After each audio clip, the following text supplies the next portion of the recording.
Okay, let's enjoy Rambler number 12. This is for Saturday, April 28th, 1750 by Dr. Samuel Johnson.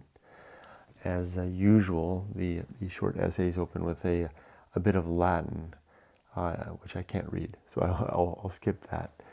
And there's well, I don't know if it's a quote. Maybe it's the translation of the Latin. It probably is in this case, which is good. Now we get to know what the Latin says. Here we go. It's tough though. Unlike the ribald, whose licentious jest pollutes his banquet and insults his guest, from wealth and grandeur easy to descend, thou joyest to lose the master in the friend. We round thy board the cheerful menial see, gay with the smile of bland equality. No social care the gracious Lord disdains. Love prompts to love, the reverence gains. This is apparently by Lucanus ad Pisanum. Sounds Roman. Now we go to a letter addressed to the author of the Rambler series from a young woman. To the Rambler. Sir, as you seem to have devoted your labors to virtue, I cannot forbear to inform you of one species of cruelty with which the life of a man of letters perhaps does not often make him acquainted, and which, as it seems to produce no other advantage to those that practice it than a short gratification of thoughtless vanity, may become less common when it has been once exposed in its various forms and its full magnitude. I am the daughter of a country gentleman, whose family is numerous, and whose estate, not at first sufficient to supply us with affluence, has been lately so much impaired by an unsuccessful lawsuit that all the younger children are obliged to try such means as their education affords them for procuring the necessities of life. Distress and curiosity concurred to bring me to London, where I was received by a relation with the coldness which misfortune generally finds. A long week, I lived with my cousin before the most vigilant inquiry could procure us the least hope of a place, in which time I was much better qualified to bear all the vexations of servitude. The first 2 days she was content to pity me, and only wished I had not been quite so well bred. But people must comply with their circumstances. The lenity, however, was soon at an end, and for the remaining part of the week I heard every hour of the pride of my family, the obstinacy of my father, and of people better born than myself that were common servants. At last, on Saturday noon, she told me with very sensible satisfaction that Mrs. Bombassine, the great silk merchant's lady, wanted a maid, and a fine place it would be, for there would be nothing to do but to clean my mistress's room, get up her linen, dress the young ladies, wait at tea in the morning, take care of the little miss, just come from nurse, and then sit down to my needle. But Madame was a woman of great spirit, and would not be contradicted, and therefore I should take care, for good places were not easily to be got. With these cautions, I waited on Madame Bombassine, of whom the first sight gave me no ravishing ideas. She was 2 yards round the waist. Her voice was at once loud and squeaking, and her face brought to my mind the picture of the full moon. "Are you the young woman," says she, "that are come to offer yourself?" It is strange when people of substance want a servant. How soon it is the town talk. But they know they shall have a bellyful that live with me, not like people at the other end of the town. We dine at 1 o'clock. But I never take anybody without a character. What friends do you come of? I then told her that my father was a gentleman, and that we had been unfortunate, a great misfortune indeed, to come to me and have 3 meals a day. So your father was a gentleman, and you are a gentlewoman, I suppose. Such gentlewomen, madam. I did not mean to claim any exemption. I only answered your inquiry. Such gentlewomen, people should set their children to good trades, and keep them off the parish. Pray, go to the other end of the town. There are gentlewomen, if they would pay their debts. I am sure we have lost enough by gentlewomen. Upon this, her broad face grew broader with triumph, and I was afraid she would have taken me for the pleasure of continuing her insult. But happily, the next word was, pray, Mrs. Gentlewoman, troop downstairs. You may believe I obeyed her. I returned, and met with a better reception from my cousin than I expected, for while I was out, she had heard that Mrs. Standish, whose husband had lately been raised from a clerk in an office to be commissioner of the excise, had taken a fine house and wanted a maid. To Mrs. Standish I went, and after having waited 6 hours, was at last admitted to the top of the stairs, when she came out of her room with 2 of her company. There was a smell of punch. It's alcohol at that time. So, young woman, you want a place, whence do you come? You want a place, whence do you come? From the country, madam. Yes, they all come out of the country. And what brought you to town? A bastard? Where do you lodge? At the 7 Dials? What, you never heard of the Foundling House? Upon this they all laughed so obstreperously that I took the opportunity of sneaking off in the tumult. I then heard of a place at an elderly lady's. She was at cards, but in 2 hours I was told she would speak to me. She asked me if I could keep an account, and ordered me to write. I wrote 2 lines out of some book and lay by her. She wondered what people meant to breed up poor girls to write at that rate. I suppose, Mrs. Flirt, if I was to see your work, it would be fine stuff. You may walk. I will not have love letters written from my house to every young fellow in the street. 2 days after, I went on the same pursuit to Lady Lofty, dressed as I was directed, in what little ornaments I had, because she had lately got a place at court. Upon the first sight of me, she turns to the woman that showed me in. If this is the lady that wants a place. Pray, what place would you have, miss? A maid of honor's place? Servants nowadays. Madam, I heard you wanted what? Somebody finer than myself? A pretty servant indeed.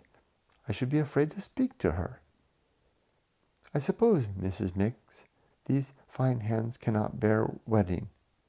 A servant indeed. Pray, move off. I am resolved to be the head person in this house. You are ready dressed. The taverns will be open. I went to inquire for the next place in a clean linen gown, and heard the servant tell his lady there was a young woman, but he saw she would not do. I was brought up, however. Are you the trollop that has the impudence to come for my place? What, you have hired that nasty gown, and are come to steal a better? Madam, I have another, but being obliged to walk, then these are your manners, with your blushes and your curtsies, to come to me in your worst gown? Madam, give me leave to wait upon you in my other. Wait on me, you saucy slut. Then you are sure of coming.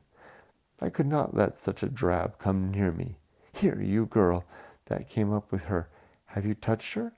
If you have, wash your hands before you dress me. Such trollops, get you down. What whimpering? Pray, walk. I went away with tears, for my cousin had lost all patience. However, she told me that, having a respect for my relations, she was willing to keep me out of the street, and would let me have another week. The first day of this week, I saw 2 places. At one, I was asked where I had lived, and upon my answer, was told by the lady that people should qualify themselves in ordinary places, for she should never have done if she was to follow girls about. At the other house, I was a smirking hussy, and that sweet face I might make money of. For her part, it was a rule with her never to take any creature that thought herself handsome. The 3 next days were spent on Lady Bluff's entry, where I waited 6 hours every day for the pleasure of seeing the servants peep at me and go away laughing. Madam will stretch her small shanks at the entry. She will know the house again. At sunset, the 2 first days, I was told that my lady would see me tomorrow, and on the 3rd, that the woman stayed. My week was now near its end, and I had no hopes of a place. My relation, who always laid me upon the blame of every miscarriage, told me that I must learn to humble myself, and that all great ladies had particular ways, that if I went on in that manner, she could not tell who would keep me. She had known many that had refused places, sell their clothes, and beg in the streets. It was to no purpose that the refusal was declared by me to be never on my side. I was reasoning against interest and against stupidity, and therefore I comforted myself with the hope of succeeding better in the next attempt, and went to Mrs. Courtly, a very fine lady, who had routs at her house, and saw the best company in town. I had not waited 2 hours before I was called up, and found Mr. Courtly and his lady at piquet, in the height of good humor. This I looked on as a favorable sign, and stood at the lower end of the rooms in expectation of the common questions. At last Mr. Courtly called out, after a whisper, "Stand facing the light, that one may see you." I changed my place, and blushed. They frequently turned their eyes upon me, and seemed to discover many subjects of merriment, for at every look they whispered and laughed, with the most violent agitations of delight. At last Mr. Courtly cried out, "Is that color your own, child?" "Yes," says the lady, "if she has not robbed the kitchen hearth." This was so happy a conceit that it renewed the storm of laughter, and they threw down their cards in hopes of better sport. The lady then called me to her, and began, with an affected gravity, to inquire what I could do. "But first turn about, and let me see your fine shape." "Well, what are you fit for, Miss Mum?" "You would find your tongue, I suppose, in the kitchen." "No, no," says Mr. Courtly, "the girl's a good girl yet, but I am afraid a brisk young fellow with fine tags on his shoulder. Come, child, hold up your head. What, you have stole nothing?" "Not yet," says the lady, "but she hopes to steal your heart quickly." Here was a laugh of happiness and triumph, prolonged by the confusion which I could no longer repress. At last the lady recollected herself. "Stole? No, but if I had her, I should watch her, for that downcast eye. Why, cannot you look people in the face?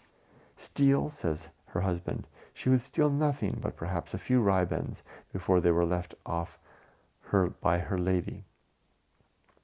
Sir, answered I, why should you, by supposing me a thief, insult one from whom you have received no injury?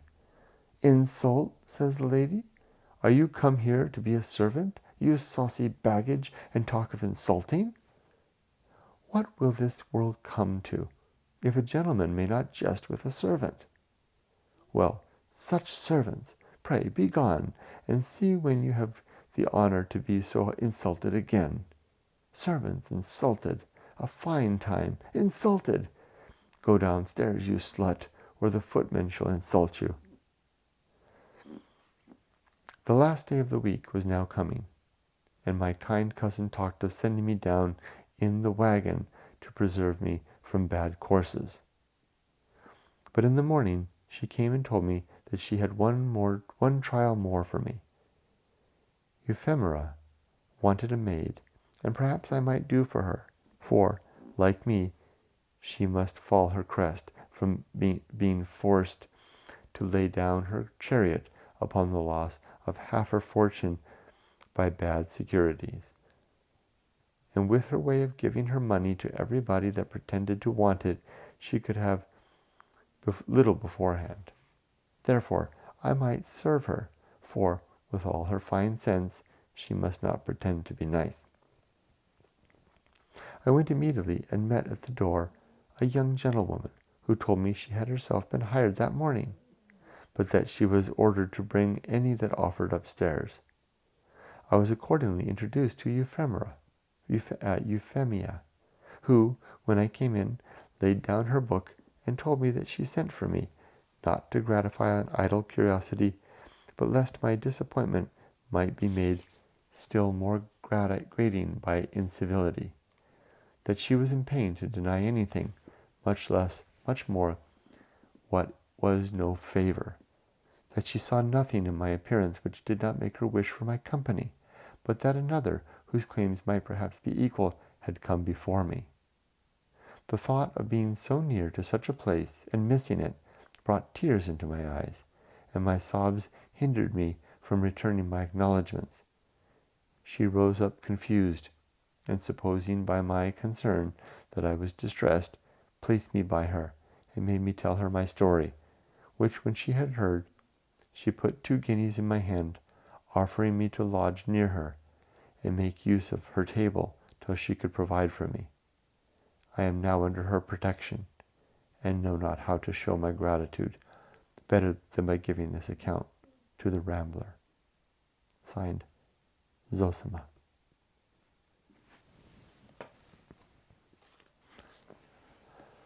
Whew. The 18th century was a tough time,